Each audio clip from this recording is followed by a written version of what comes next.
સાથીઓ, આજે છોટાઉદેપુર લોકસભા મત વિસ્તારના જે ઉમેદવારો આમ આદમી પાર્ટીની અંદર જે મતદારી નોંધાયેલી છે, ઉમેદવારી નોંધાવવા માટે આજે જાંબુઘોડા સર્કિટ હાઉસની અંદર પંચમહાલ વિસ્તારમાંથી એટલે કે હાલોલ વિધાનસભા ક્ષેત્રમાં મત વિસ્તારમાંથી, જેતપુર વિધાનસભા મત વિસ્તારમાંથી, છોટાઉદેપુર મત વિધાનસભા વિસ્તારમાંથી અને સંખેડા વિધાનસભા મત વિસ્તારમાંથી આજે તાલુકા પંચાયત અને જિલ્લા પંચાયતના ઉમેદવારો આ જાંબુઘોડા સર્કિટ હાઉસની અંદર ખૂબ મોટી સંખ્યાની અંદર તાલુકા બેઠક પર ચૂંટણી લડવા માટે ઈચ્છુક છે અને આજે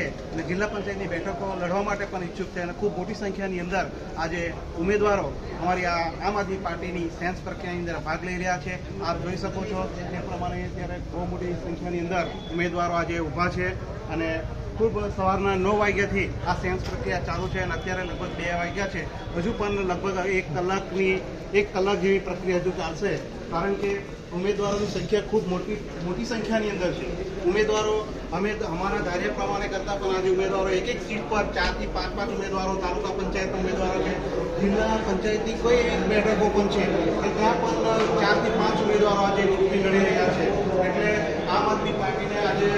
ગર્વનો વિષય બન્યો છે કે આટલા બધી મોટી સંખ્યાની અંદર ઉમેદવારો અમારી સાથે છે અને જનતા પણ આજે અમને પ્રતિસાદ આપી રહી છે અને ઉમેદવારો ખૂબ મોટી સંખ્યાની અંદર આજે સેન્સ પ્રક્રિયાની અંદર ભાગ લઈ રહ્યા છે. અમારા દિલ્હી ટીમના જે અમારા ઓબ્ઝર્વર છે એ પણ હાજર છે, અમારા જિલ્લા પ્રમુખ હાજર છે, લોકસભા વિધાનસભાના પ્રભારી સહપ્રભારીઓ પણ આજે હાજર છે, તાલુકા પ્રમુખો પણ હાજર છે અને આપ જોઈ શકો એ પ્રમાણે ખૂબ મોટી સંખ્યાની અંદર આજે ઉમેદવારો છે. જય હિન્દ, જય સાથે.